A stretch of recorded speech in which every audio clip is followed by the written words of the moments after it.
I am embarking on a scary journey. I'm quitting my job and I'm going to be a full-time artist. Two sides of my brain are conflicting. The one side says, you know what's brought you income, so stick with that. Be safe. The other side says, what life is that? But then the first side says, you're an idiot. You're gambling with your life.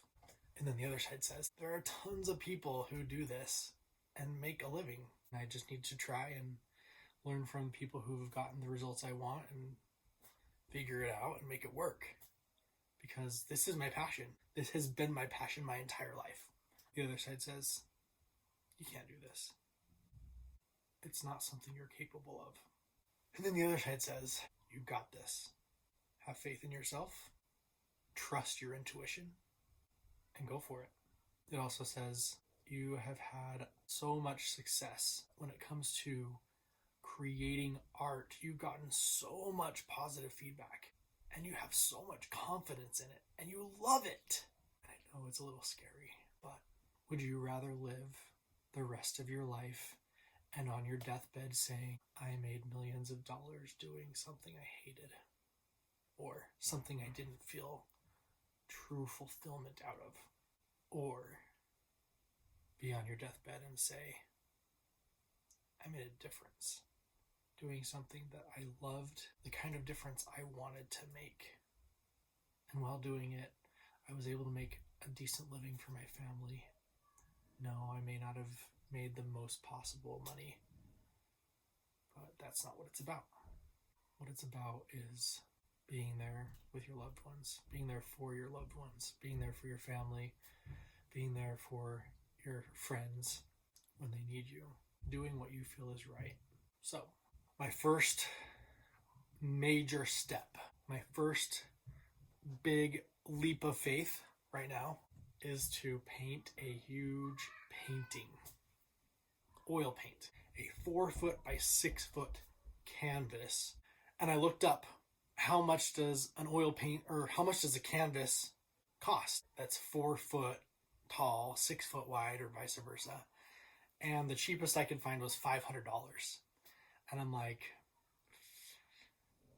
that's pretty steep. Well, I reached out to a fellow artist, and he told me that he made his own canvases, and I'm like, okay, I'm going to make my own.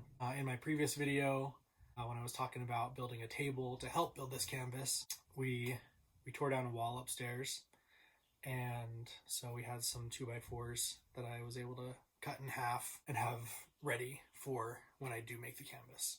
So the canvas has been assembled.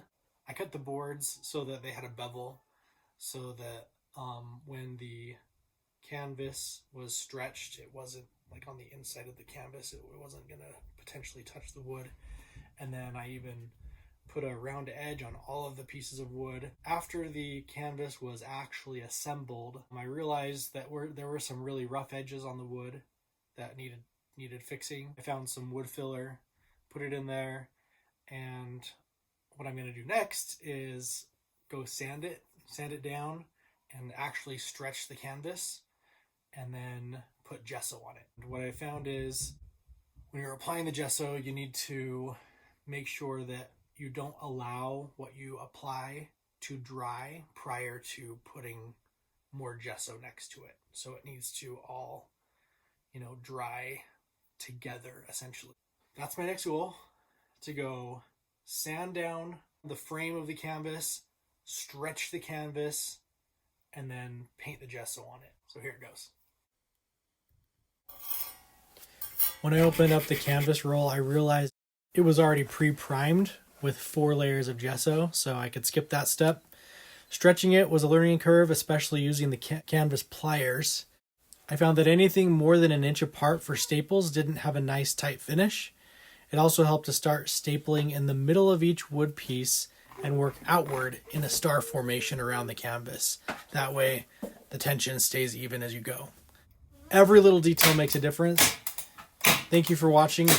If you enjoyed this and would like to support in a free way, please hit the like button, subscribe for more videos that I post in the future, and even a comment or two of supporting me, words of encouragement or advice would be appreciated.